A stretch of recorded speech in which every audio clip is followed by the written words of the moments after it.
The wind, a sculptor of the harsh, beautiful landscape, whispered ancient secrets through the craggy peaks of the Davis Mountains in West Texas. It carried the scent of sun-baked earth and distant juniper, a symphony of desolation that simultaneously repelled and enchanted.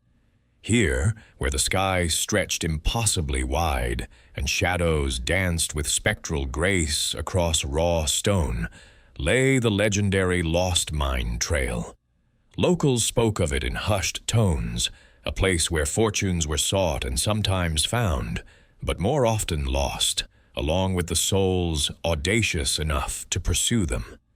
Every gust felt like a sigh from the past, every shadow a fleeting glimpse of untold stories, of whispers carried on currents of time, just beneath the surface of the vast, indifferent land. This was a place where history wasn't just written in books, it was etched into the very rock, waiting for someone to listen. Into this rugged expanse rode Cole, a man whose silence spoke volumes. A former Navy SEAL, the quiet intensity in his eyes was a testament to battles fought far from these peaceful mountains, the kind that leave indelible marks on a soul. He moved with the measured grace of a predator, yet beneath the weathered leather of his cowboy hat and the dust-streaked denim lay a quiet weight, a burden of memories he carried with the same stoicism he applied to every challenge. After years of high-stakes operations in forgotten corners of the world, Cole had sought refuge, not in the bustling anonymity of a city, but in the most remote reaches of the American West. He became a cowboy, finding a strange kinship with the wild horses and the endless horizon, a solitary figure seeking a different kind of peace, a quiet reckoning with his own past. His scarred hands, once adept with a rifle, now skillfully worked a lariat, finding a new rhythm in the demanding simplicity of ranch life. He wasn't running from anything, not exactly, but he was certainly riding towards something undefined. His arrival in this remote corner of Texas was less a conscious decision and more a gravitational pull. He'd heard the whispers in the dusty saloons of the nearest blink-and-you-miss-it town, tales of an abandoned mountain cabin perched precariously on a lonely ridge, rumored to be haunted. Most scoffed, but Cole, a man who had faced very real horrors, found himself intrigued by the spectral ones. One particularly sun-baked afternoon, after a long ride chasing stray cattle, he stumbled upon it, a dilapidated structure clinging to the mountainside like a stubborn limpet. It was more ruin than home, its windows like vacant eyes staring out at the grandeur of the Chihuahuan desert. Yet, for some inexplicable reason, he was drawn to it, not by logic, nor by any practical need, but by an undeniable, instinctual tug. He found the absentee owner through faded county records and, with a shrug and a casual flick of a pen, bought the property for a mere $7. It was an impulse purchase, driven by an almost magnetic force, despite the persistent, almost gleeful, local rumors of hauntings. Everyone warned him, their voices laced with superstition and a touch of pity. But Cole, a man familiar with ghosts of a different kind, felt only a strange sense of destiny. He knew, with a certainty that bypassed rational thought, that this cabin held more than just dust and decay. It held a story, waiting for him to uncover it. Now you, our intrepid viewers, are standing at the precipice of a journey unlike any other. This isn't just a story about a haunted cabin or a rugged cowboy. It's about unspoken histories, hidden truths, and the profound echoes of the past that shape our present. Join us as we delve deeper into this captivating mystery, where the desolate beauty of the mountains holds secrets far more tangible than just ghostly whispers. subscribe, hit that notification bell, and prepare to uncover the shocking revelations hidden within this mountain cabin. For what Cole finds next will challenge everything he thought he knew and change his life forever. The cabin's interior was a symphony of decay, a testament to years of neglect and the unforgiving elements. Dust motes danced in the slivers of sunlight that pierced through grimy window panes, illuminating a space choked with fallen plaster, splintered wood, and the lingering scent of damp earth. Yet, an undeniable, unsettling silence permeated the air, a hush so profound it felt less like an absence of sound and more like a palpable presence. It wasn't the quiet of a peaceful retreat. It was the heavy quiet of secrets held, of stories untold, a mournful whisper that seemed to cling to the very fabric of the old structure. Despite the pervasive gloom and the eerie chill that settled deep in his bones, Cole couldn't deny the breathtaking panorama that unfolded beyond the cabin's rickety porch. The Davis Mountains stretched out, majestic and indifferent, their rugged peaks painted in hues of ochre and rust under the vast Texas sky. This stark contrast, the desolation within and the grandeur without, only deepened the cabin's enigmatic allure, hinting at a hidden history beneath the decay. Cole, ever the pragmatist, tried to rationalize the disquiet that gnawed at him. The unsettling atmosphere, he told himself, was merely a product of isolation, a trick of the mind, in a place so far removed from civilization. Perhaps it was his own internal struggles, the echoes of past traumas that always seemed to find fertile ground in solitude, manifesting as something external. He'd seen plenty of desolate places, felt the weight of silence in trenches and foxholes, but this was different. This felt personal. Still, he dismissed the creeping unease, attributing it to fatigue and the sheer strangeness of his impulsive purchase. He was a man of action, not superstition, and he'd faced down far greater threats than a creaky old cabin. His brief forays into the nearest town, a cluster of weathered buildings clinging to the edge of the mountains, revealed a deeper layer to the cabin's mystique. The locals, their faces etched with the wisdom of the land and a hint of wary superstition, offered polite greetings, but averted their eyes when the cabin was mentioned. Vague stories, delivered in hushed tones, painted pictures of tragedy and misfortune. "That old place, she's got a history," one grizzled rancher had mumbled, his gaze drifting towards the distant peaks. "Folks don't stay there long. Bad luck, some say. Others say there's more to it." Another, a tired-eyed woman behind a dusty counter, spoke of a family disappearing without a trace and a strange light seen in the windows on moonless nights. These whispered warnings, rather than deterring Cole, only fueled his intrigue, transforming the cabin from a mere fixer-upper into a puzzle begging to be solved. He found himself spending evenings scouring old newspaper archives in the tiny town library, searching for any mention of the property. But the records were sparse, almost deliberately so. Amidst this unsettling blend of whispers and silence, Cole found a silent companion in his wild Mustang. He'd named her Shadow, for her elusive grace and the way she moved with the stealth of a phantom across the rugged terrain. From the moment he'd first encountered her, a wild, unbroken spirit in the vast expanse, there had been an unspoken understanding between them. Shadow, with her intelligent eyes and powerful musculature, was as untamed and observant as the landscape itself. She seemed to possess an instinctual awareness of her surroundings, a sensitivity that often bordered on the uncanny.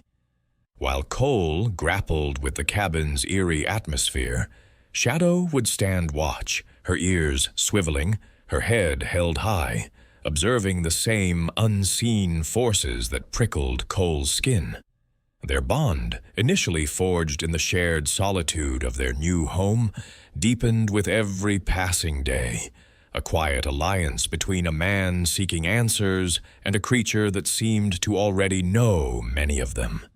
Cole's wild Mustang, typically a creature of fluid motion and quiet confidence, began exhibiting a peculiar agitation around the dilapidated barn. Each morning, as Cole would tend to her, she'd nuzzle him with an unusual insistence, her eyes fixed on the barn's weather-beaten structure. She wasn't just observing. There was an almost frantic energy in her stance, a restless pawing of the earth that suggested a deeply rooted instinct was at play. This wasn't the usual curiosity of a spirited horse. It was a sustained, pointed focus. She would move in tight circles, snorting softly, her ears swiveling, not at any visible threat, but at something intangible emanating from the barn's shadows.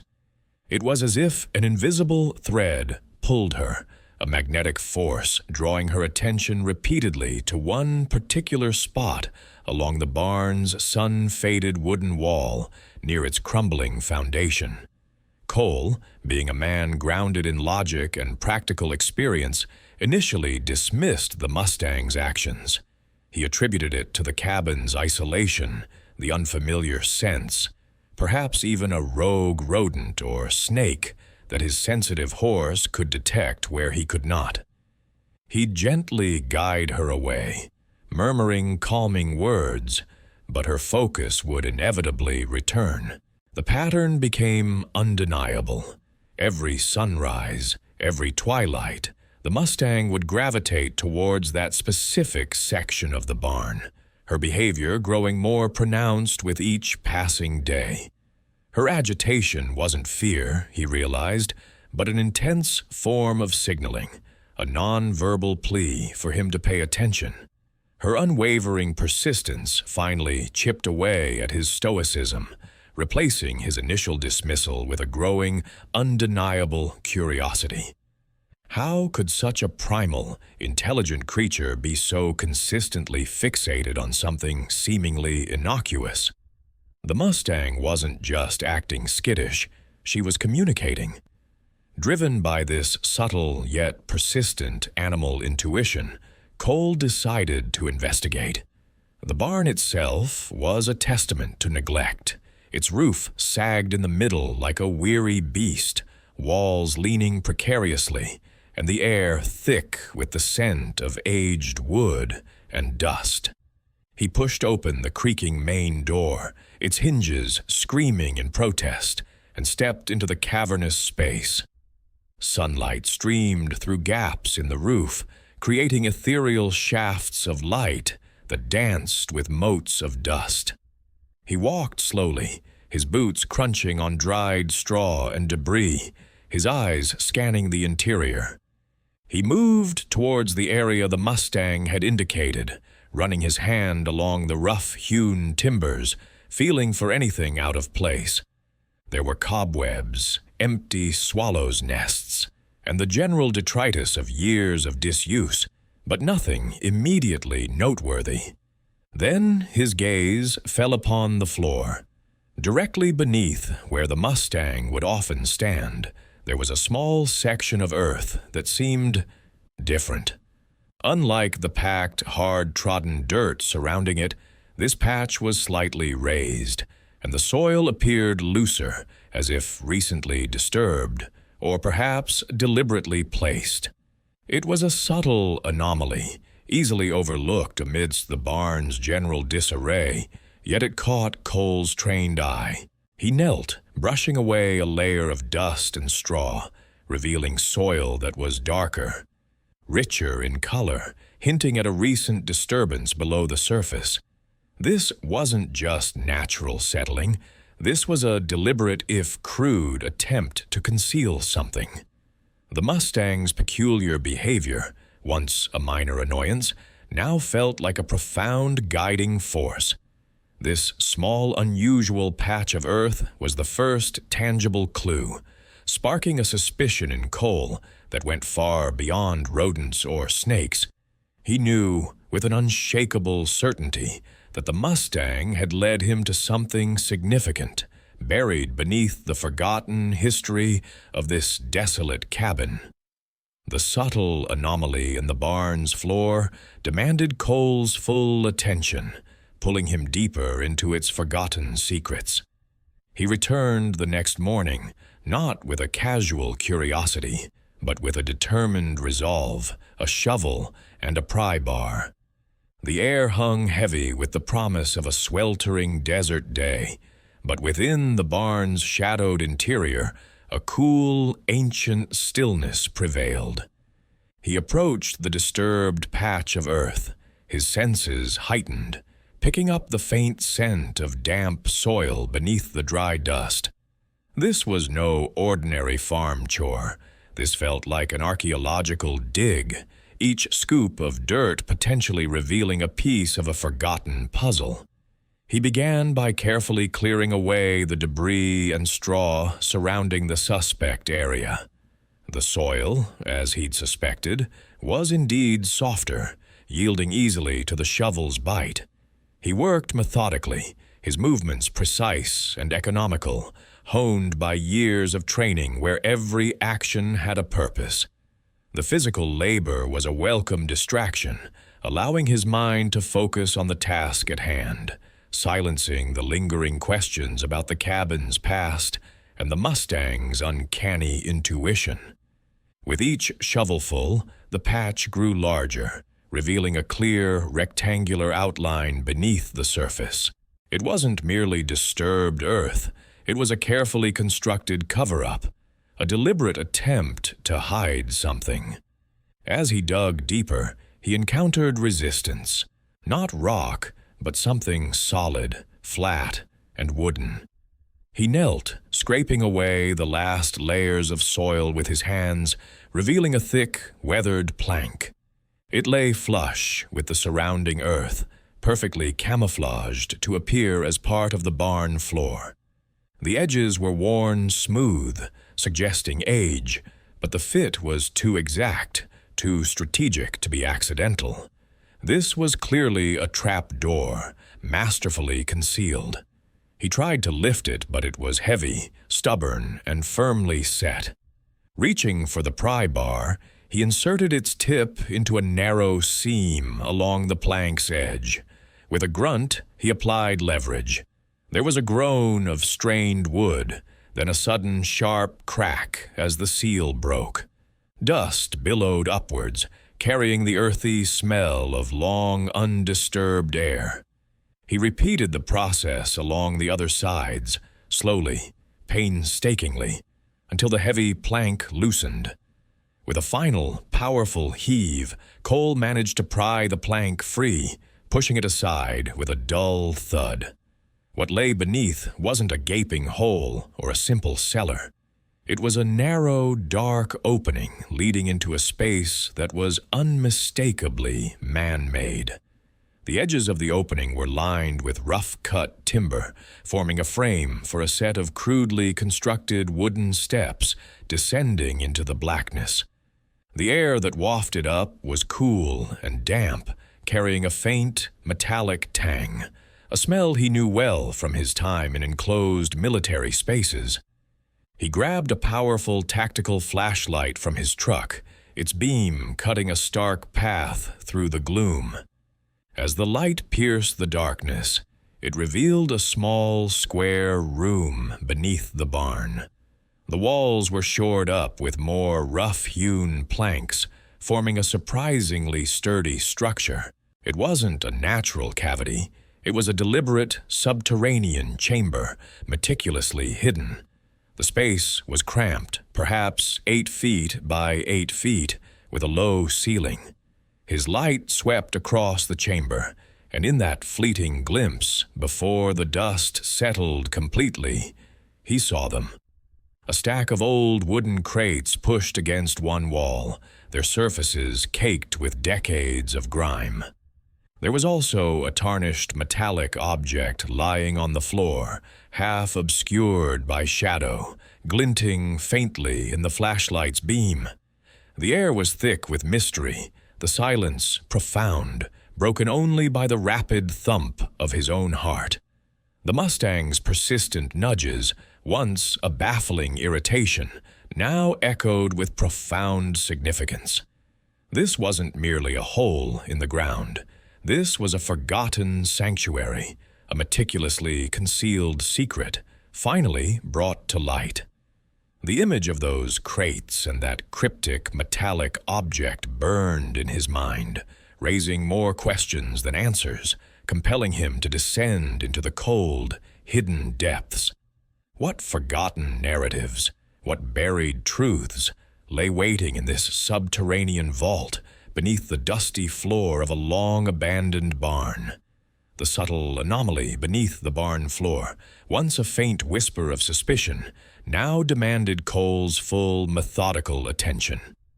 He returned the following morning, armed with a shovel, a small pickaxe, and a renewed sense of purpose. The sun had barely crested the mountains, casting long, purple shadows across the dry earth as he began to carefully excavate the disturbed patch. The soil, as he suspected, was unnaturally loose, yielding easily to his shovel. He worked slowly, deliberately, not wanting to damage whatever lay beneath. The barn, usually silent save for the rustle of unseen creatures, seemed to hold its breath, watching him. Dust motes danced in the sparse shafts of sunlight, illuminating his focused expression. As he dug deeper, the distinct metallic scent of old earth and something else, a faint, almost indiscernible odor of aged canvas and aged metal, began to emerge. About 2 feet down, his shovel struck something solid. Not rock, but a flat, wooden surface. He switched to the pickaxe, meticulously clearing away the surrounding dirt. What he uncovered was not a simple board, but a carefully constructed camouflaged lid, expertly fitted into the surrounding earth.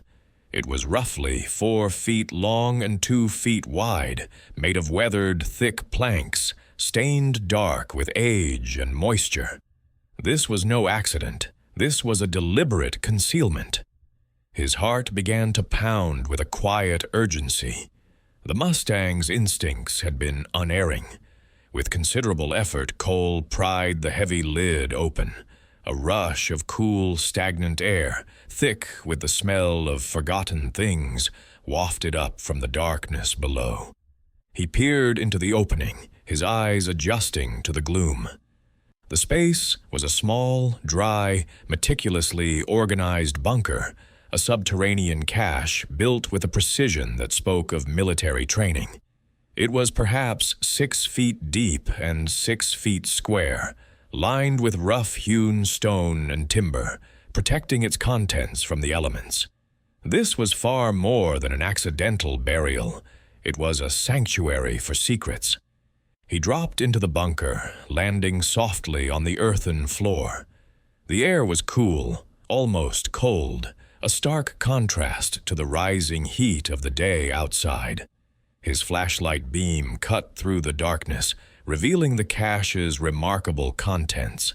Stacked neatly along one wall were 3 olive-drab ammunition boxes, their paint faded, but their clasps still secure.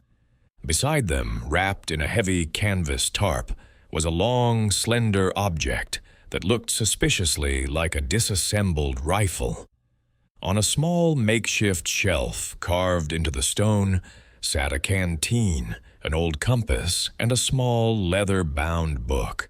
Cole reached for the book first, his fingers tracing the worn edges of its cover. It was a journal, its leather aged to a deep, dark brown, brittle and cracked in places. He carefully opened it, the pages rustling like dry leaves. The handwriting inside was faded but legible, a tight, disciplined script that filled the first few pages. He could make out dates, location references, and what appeared to be personal reflections. This wasn't just a collection of forgotten military gear. It was a story, a personal narrative preserved in secret, waiting for discovery. The weight of the journal in his hands felt profound, connecting him irrevocably to a hidden past.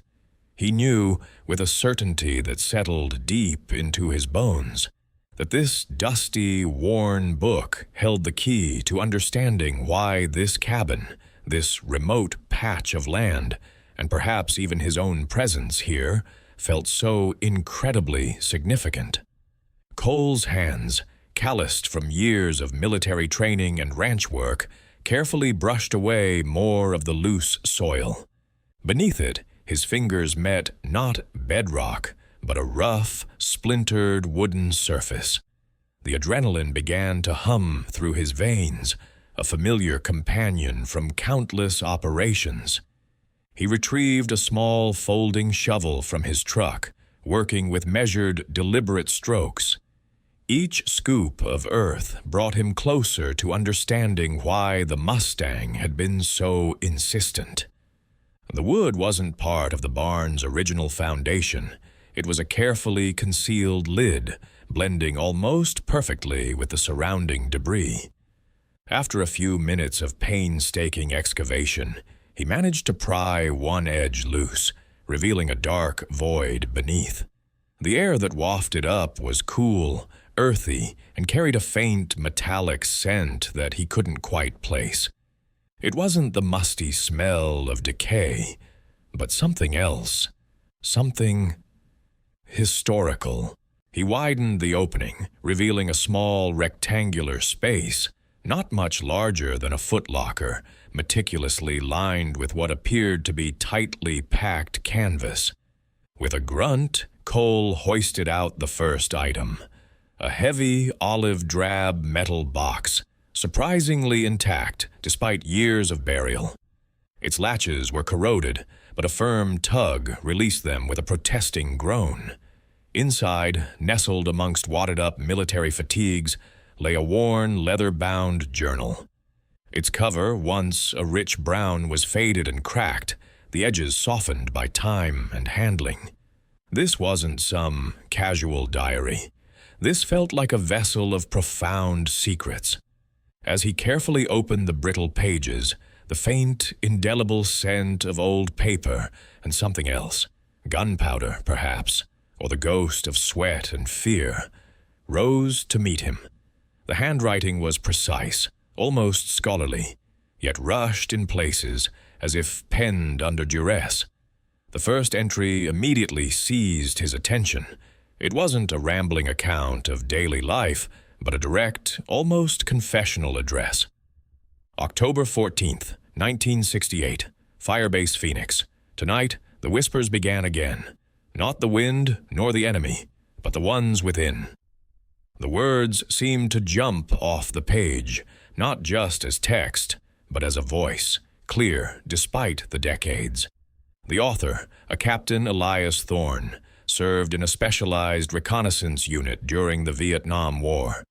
This wasn't just a soldier. This was someone intimately familiar with the brutal realities of combat, a brother in arms separated by generations.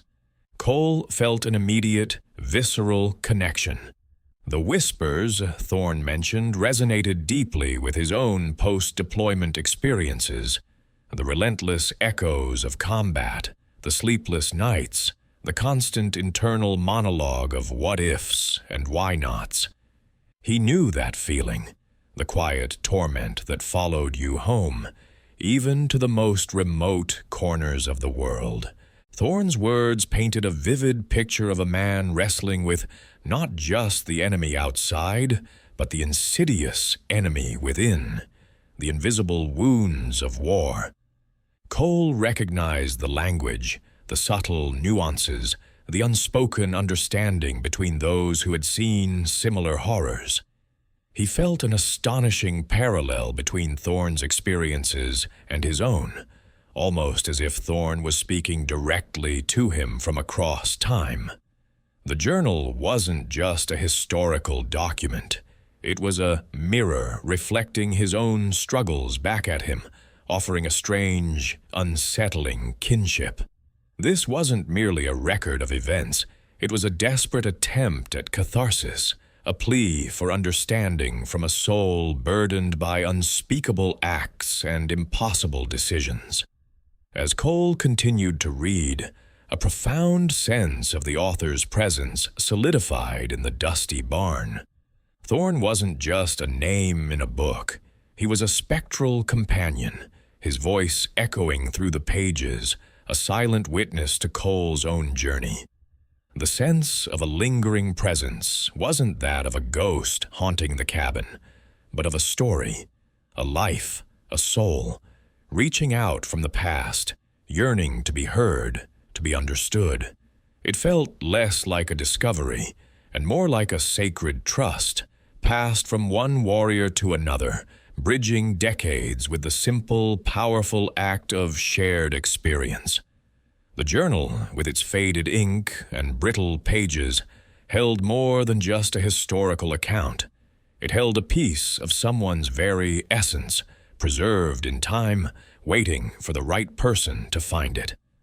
Elias Thorne's journal unfolded, page by page, a tapestry woven with threads of youthful idealism, battlefield grit, and post-war disillusionment. His early entries spoke of a simpler time. Before the war, when the world held boundless promise and his dreams were as vast as the Texas sky, he wrote of his family, humble farmers whose hands bore the marks of honest labor, and of a girl named Sarah, whose laughter echoed through his memories. The transition to military life was stark, documented with an almost anthropological detachment initially, detailing the rigors of training, the camaraderie among his fellow soldiers, and the fierce pride he felt donning the uniform. It was an evolution from an innocent country boy to a hardened combatant, a transformation Cole understood intimately. Then came the war, depicted with raw, unflinching honesty. Thorne didn't shy away from the horrors he witnessed, or the difficult choices he was forced to make. His prose became taut, fragmented in places, reflecting the psychological toll of sustained exposure to violence. He detailed operations, the constant threat of ambush, the oppressive heat, and the ever-present fear that gnawed at the edges of his sanity. But amidst the darkness, there were moments of unexpected beauty.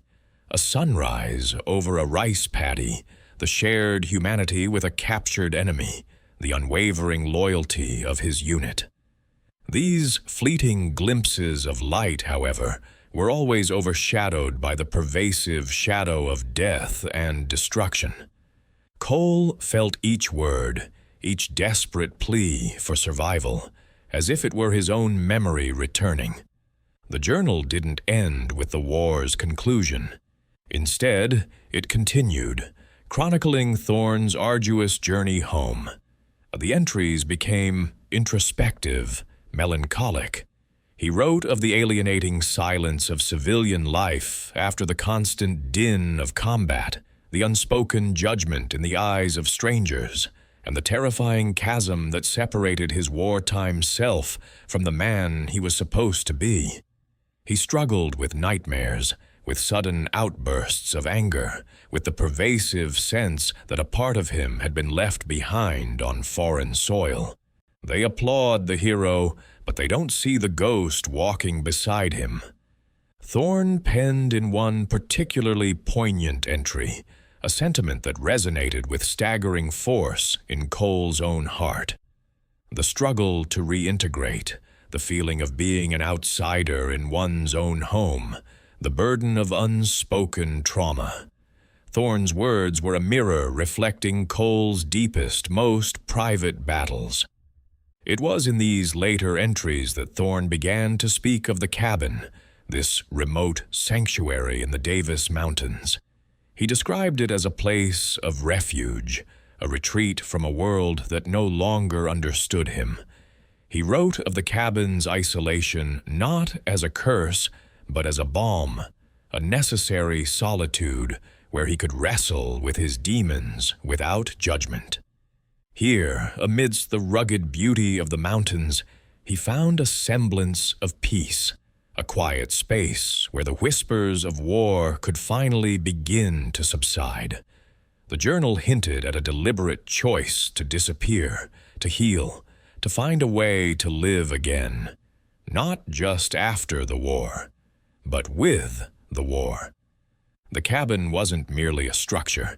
It was a testament to one man's desperate fight for inner peace, a fortress against the unseen enemies that followed him home.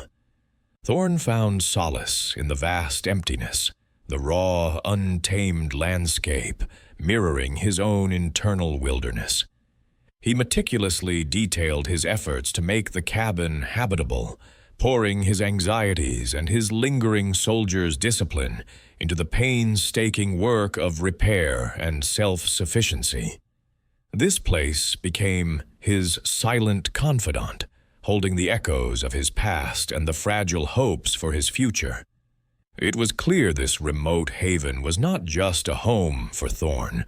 It was his last stand for sanity, a quiet battle fought on a different kind of battlefield.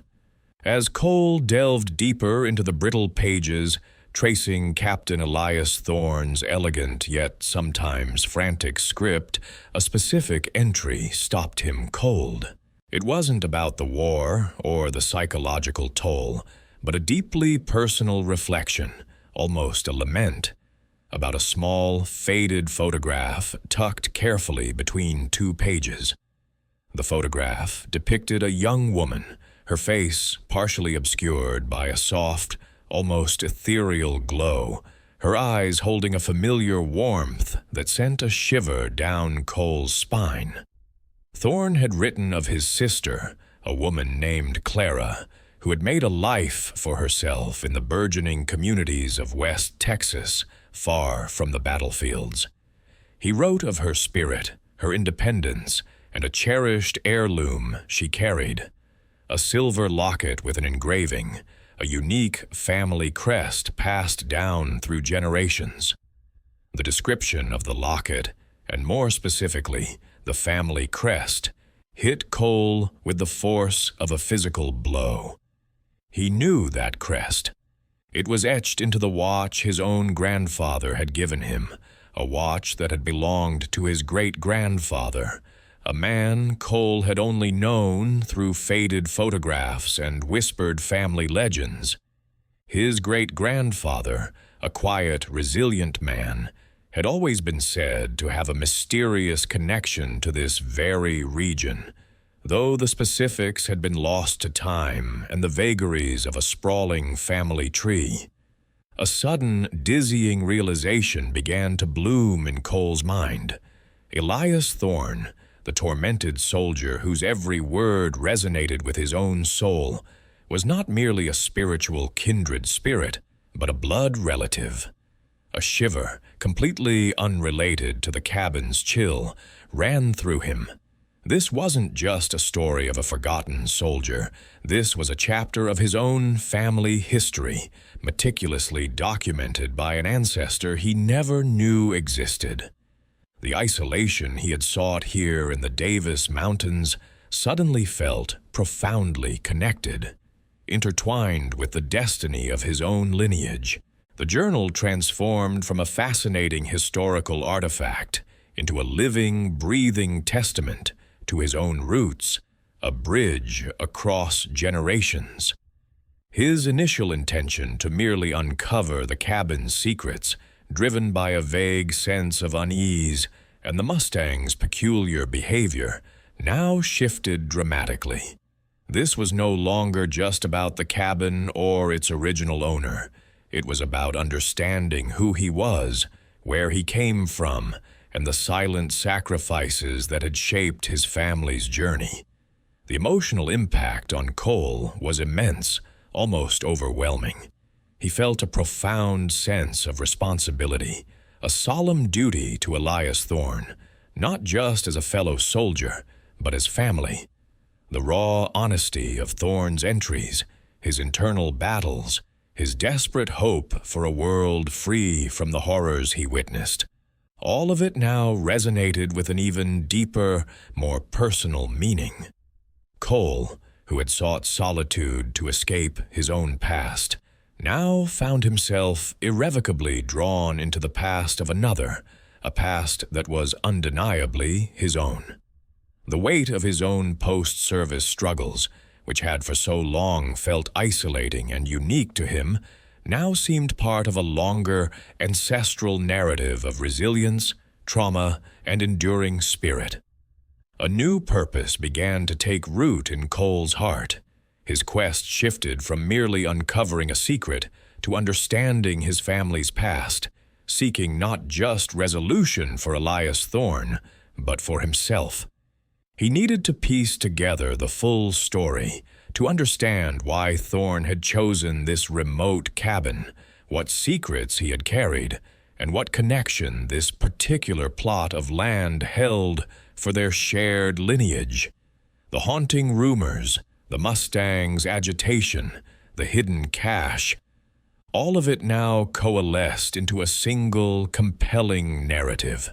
He wasn't just restoring a cabin.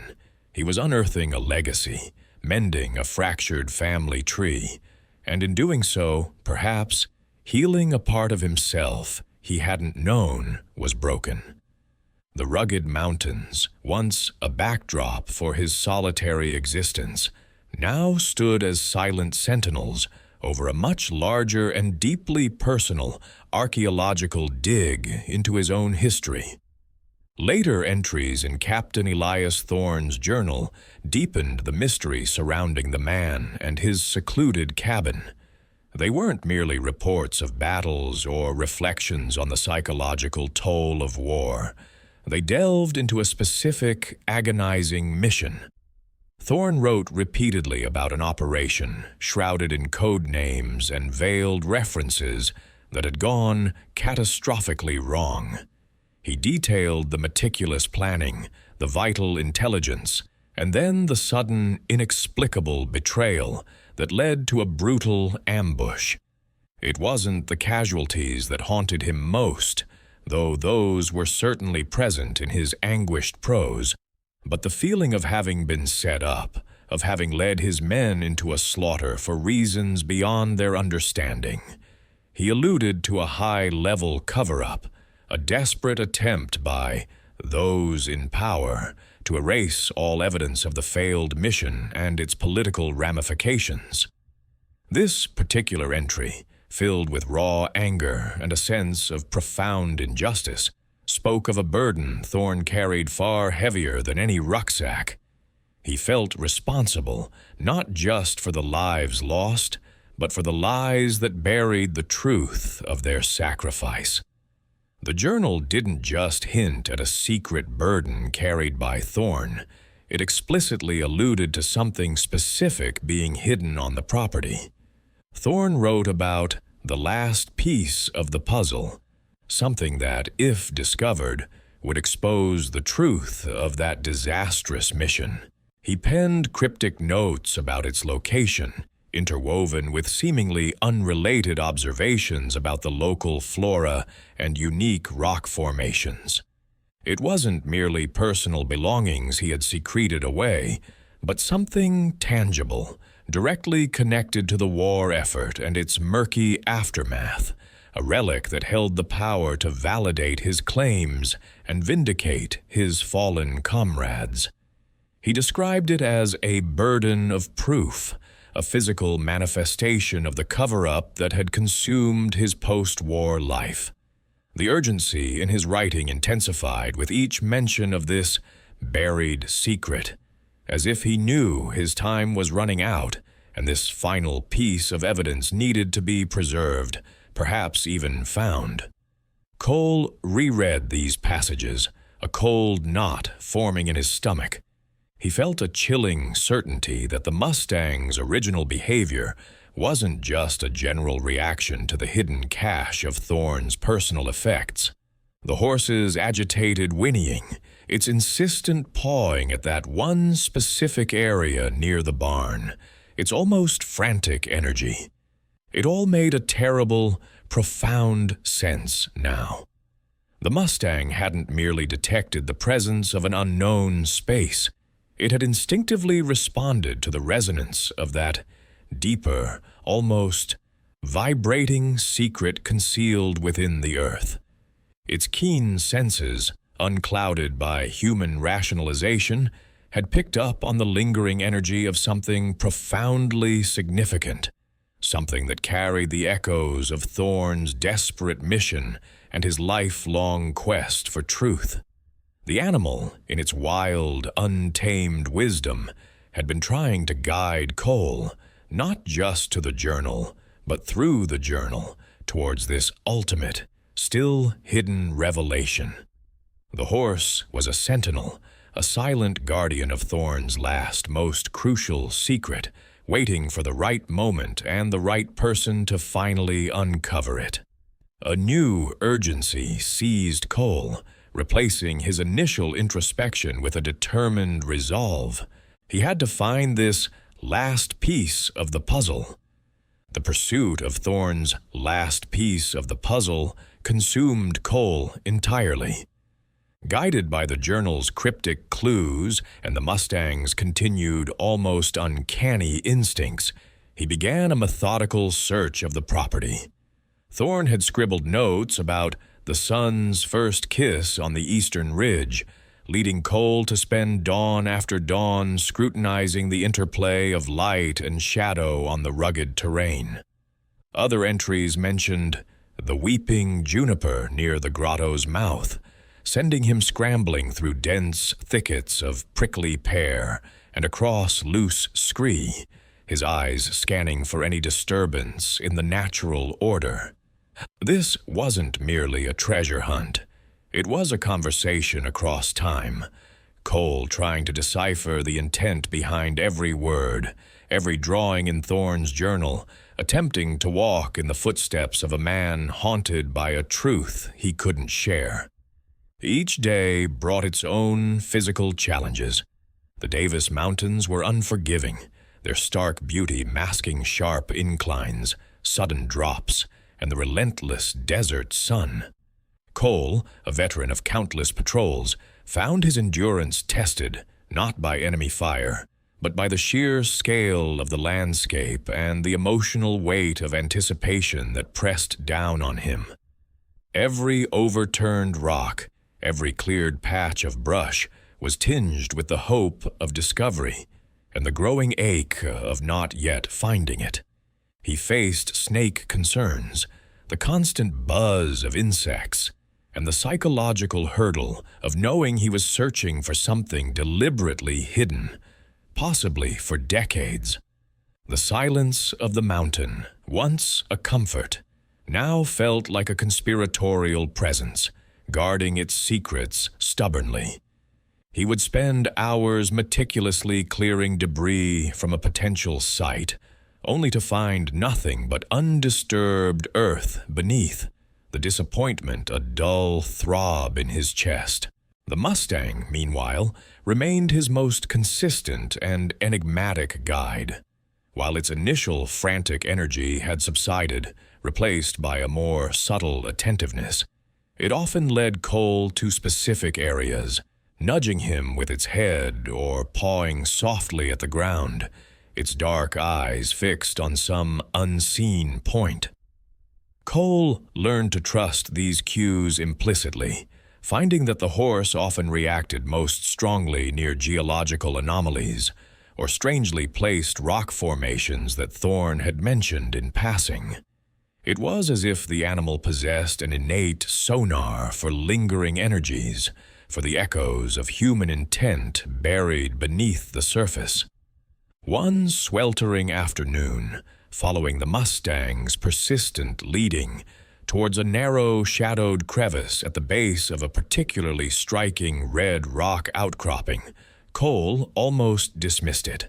The journal had mentioned a place where the wind always sighs, and this crevice was strangely still. Yet the Mustang refused to move, snorting softly and nuzzling Cole's shoulder.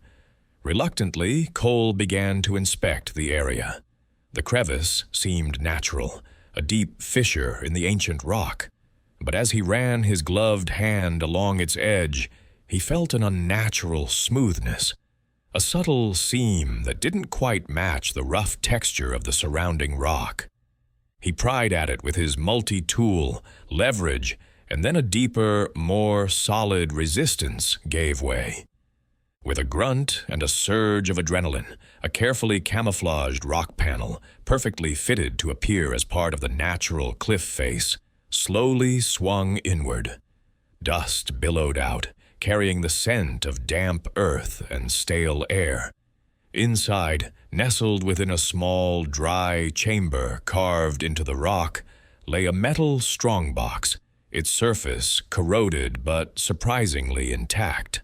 It was larger than the journal, heavier, and emanated an almost palpable sense of importance. This wasn't just another personal effect.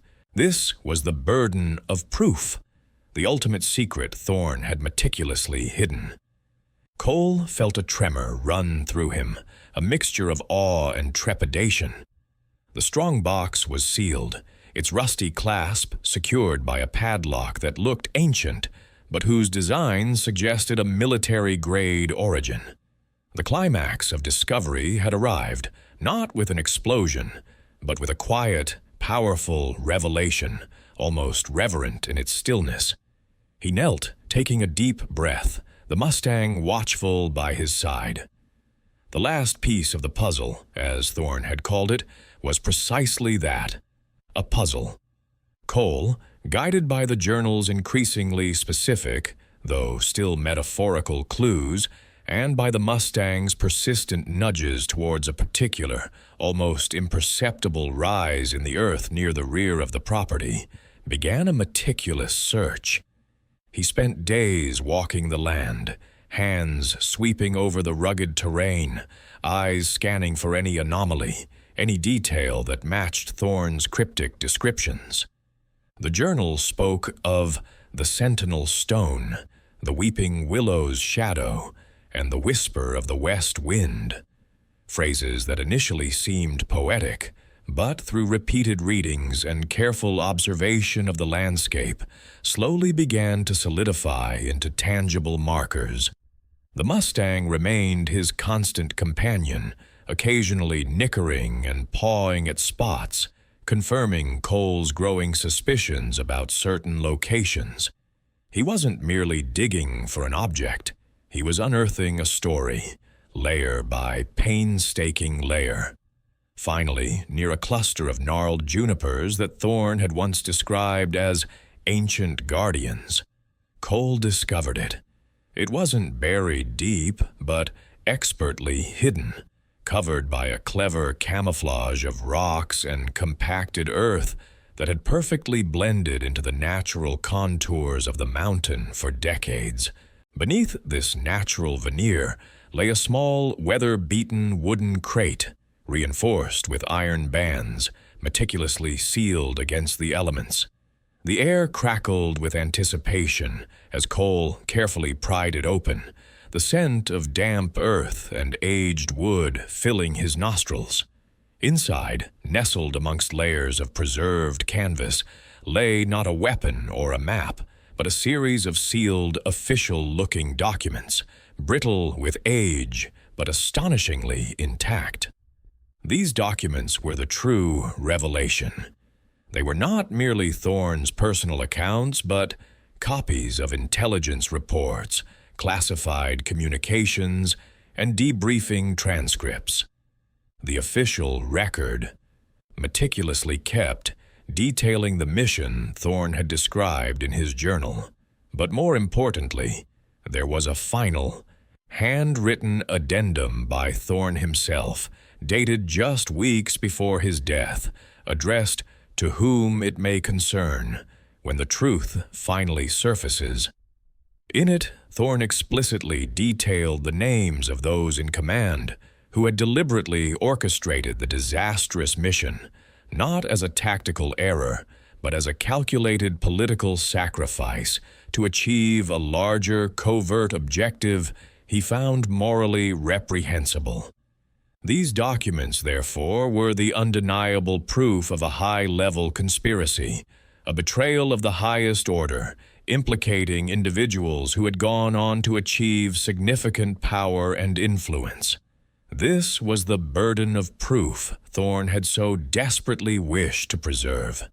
This was the final piece that could rewrite a forgotten chapter of history, exonerate his fallen comrades, and expose the architects of their demise. Alongside the documents, tucked into a small velvet pouch, was a tarnished silver dog tag.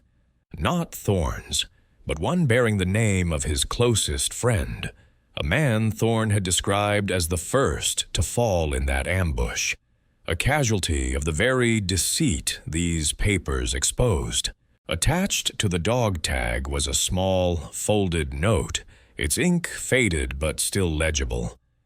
"Ensure his name is cleared, and all the others." This was the author's final, poignant message, a command from beyond the grave, a plea for justice and remembrance, a desire that his sacrifice, and the sacrifices of his men, not be in vain or buried under layers of official lies. For Cole, the impact was profound. The weight of his own combat experiences, the lingering questions about command decisions he had witnessed, now coalesced with Thorne's century-old burden. The feeling of being expendable that had sometimes gnawed at him, the quiet cynicism about the true cost of war, suddenly found its echo in this box of documents. He wasn't just holding history, he was holding a mirror to the timeless struggle between duty and conscience, between truth and power. The isolation he had sought in the mountains, the quiet retreat from a world he no longer fully understood, fractured and reformed. He wasn't just a survivor. He was now a custodian of truth, an accidental heir to a military legacy, far grander and more complex than he could have ever imagined. The past, which had felt like a distant, heavy shadow, had now taken on a tangible, urgent form, demanding action, demanding resolution. The cabin, the Mustang, the very earth beneath his feet had conspired to deliver him this monumental task. The silence of the mountains no longer felt empty. It vibrated with the whispers of injustice, waiting to be amplified. The revelation of Thorne's full story, culminating in the desperate plea to uncover the burden of proof, left Cole in a state of profound reflection. He spent days poring over the journal, each faded word deepening his understanding, not just of Thorne, but of the intricate tapestry of military life, sacrifice, and the often unseen wounds carried by those who serve. The initial shock had given way to a quiet, almost reverent contemplation. He sat by the cabin window, the vast expanse of the Davis Mountains mirroring the immensity of the past he was now confronting. The crisp desert air, once a mere physical sensation, now felt laden with history, every gust a whisper from generations past. He processed the revelations slowly, allowing them to seep into the core of his being. The anger Thorne had expressed, the profound sense of injustice, resonated deeply within Cole.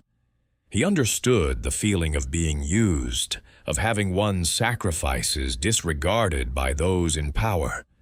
Thorne's fight for truth, even after decades, became Cole's fight too, not out of obligation, but out of a shared understanding that transcended time and bloodlines. This wasn't just an ancestor's story. It was a mirror reflecting his own struggles with the aftermath of combat, the invisible scars that never truly faded. The parallels between his own deployments and Thorne's conflict were uncanny, almost unnerving. the camaraderie, the brutal efficiency of war, the betrayal, and the agonizing return to a world that seemingly moved on. It was a song sung by different voices, yet with the same haunting melody. A profound, almost spiritual connection began to form. Cole felt Thorne's presence in the quiet hum of the cabin, in the rustle of the wind through the juniper trees outside.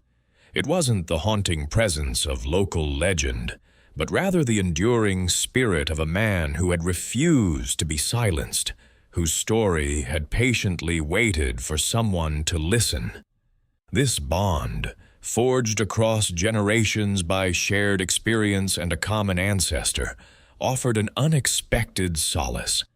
Cole had always felt a solitary figure, bound by the unspoken vows of service. But now he found himself part of a continuum, a link in a chain of resilience and remembrance. Thorne's journal was no longer just a historical document. It was a living testament, a conversation bridging the chasm of decades. The cabin itself began to transform in Cole's eyes. What was once a dilapidated, eerie structure, a mere $7 impulse, now felt like a sacred space. It was no longer just a shelter from the elements. It was a repository of memory, a silent guardian of secrets inherited and now understood. The creaking floorboards whispered stories. The dust motes dancing in the sunlight seemed to carry echoes of Thorne's unwavering resolve. This cabin, perched precariously on the mountain's edge, was a testament to resilience, a physical embodiment of the enduring spirit of his family. It was here that Thorne had sought refuge, processed his trauma, and meticulously planned his legacy. And now, it was here that Cole was finding his own unexpected peace, a sense of belonging he hadn't realized he was missing. The cabin, far from being a place of isolation, had become a haven of unexpected connection, a quiet sanctuary where past and present converged, offering not an ending, but a profound new beginning. The immense weight of Thorne's unfinished business, clearly articulated in the journal's final, almost desperate entries, settled upon Cole with a clarity that left no room for doubt. This was not merely an act of genealogical curiosity. It was a sacred trust, a mandate from a voice across time. Thorne had meticulously detailed his final wishes, not as demands, but as a plea for justice, for the truth to finally emerge from the shadows of bureaucratic obfuscation. His dying wish was for his discoveries, the evidence of a profound injustice committed during the war, to be presented to the proper authorities, not for vengeance, but for historical rectification and the vindication of those wrongly maligned. Cole understood that fulfilling this request was the ultimate act of remembrance, a way to grant Thorne the peace he had been denied in life. It was a mission as critical in its own way as any he had undertaken in uniform. This act of redemption, to right a wrong festering for decades, became paramount. For Cole, it mirrored his own struggles with the aftermath of war, the quiet battles fought long after the gunfire ceased. Thorne's plea resonated with every unresolved fragment of Cole's own past, every silent question mark hanging over his service. By honoring Thorne's legacy, by speaking truth to power on behalf of a forgotten ancestor, Cole felt an unexpected lightness, a shedding of his own internalized burdens. It was as if every step taken towards Thorne's vindication simultaneously healed a wound within himself. The collective weight of military service, the sacrifices, the unspoken traumas, found a channel for resolution in this singular, powerful endeavor. It was a chance to bring closure, not just to Thorne's story, but to the lingering echoes of countless others who had also served and suffered in silence. Cole's initial impulse was to immediately take the journal and Thorne's meticulously collected evidence to the nearest government agency. However, Thorne's entries cautioned patience, strategic thinking, and the need for a sympathetic ear. He had left instructions, almost like a dead-drop protocol, for whom to contact and how to approach them, suggesting a specific, retired historian known for his integrity and past work exposing wartime cover-ups. Thorne had foreseen the skepticism, the institutional resistance, and had crafted a plan for his own posthumous advocacy. Cole recognized this calculated foresight, a trait common among the most effective operators he had known. The Mustang, ever the silent observer, seemed to sense the shift in Cole's demeanor.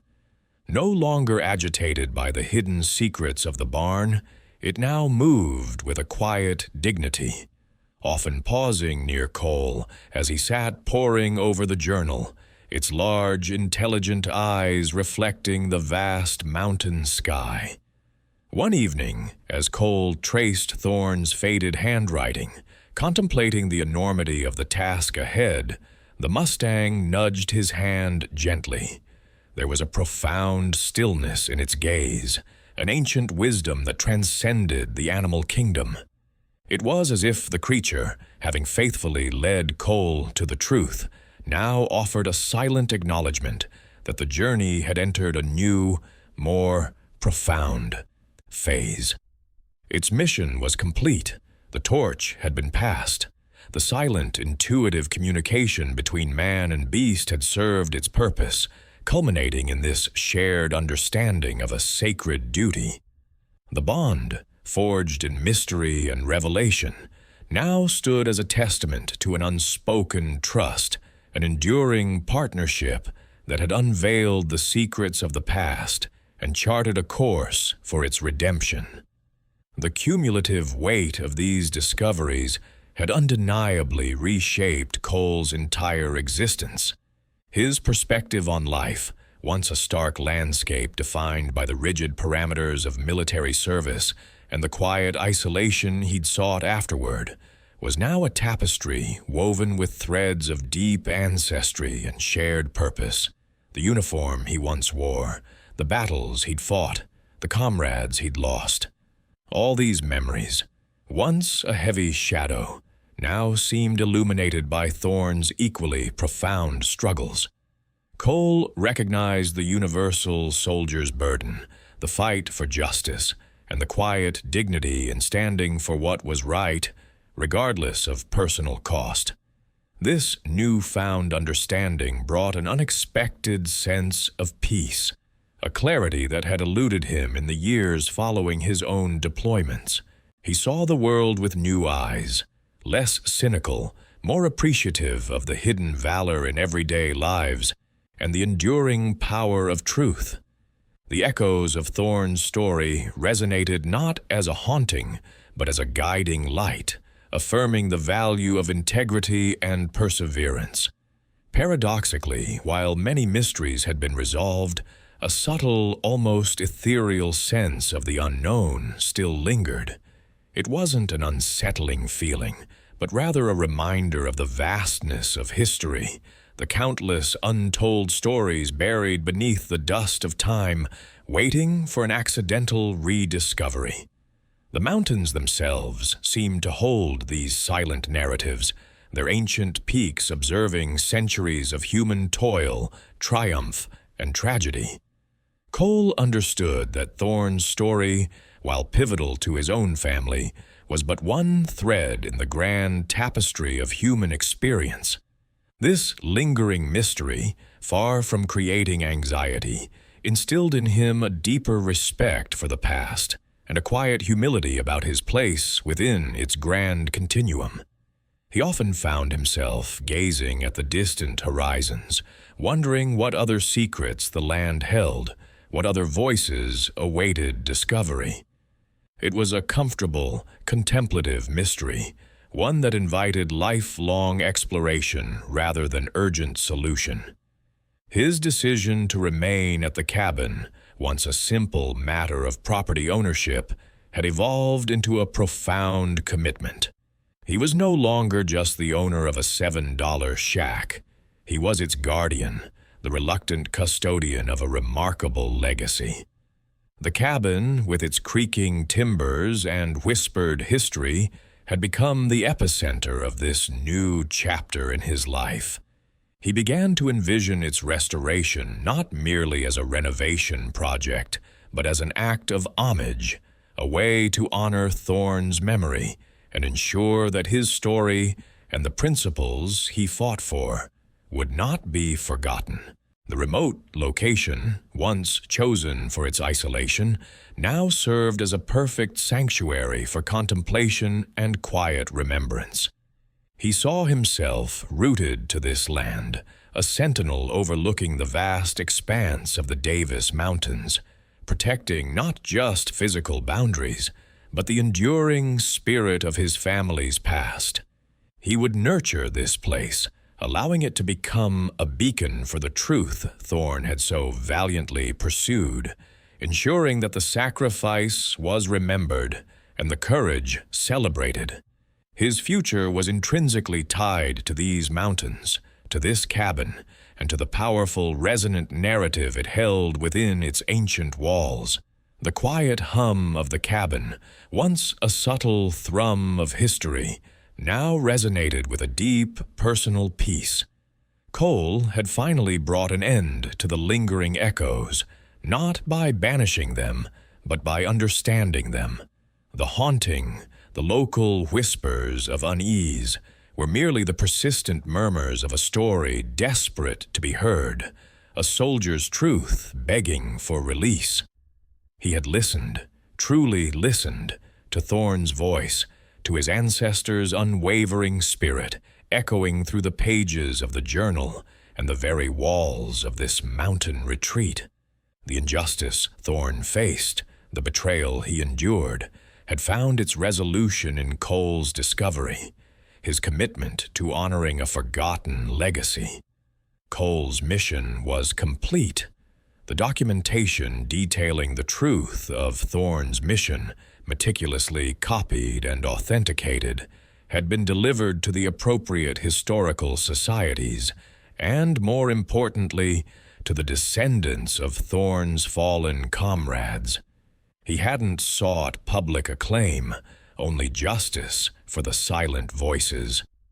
The Mustang, his faithful companion throughout this extraordinary journey, stood by the cabin door, its breath misting in the cool morning air.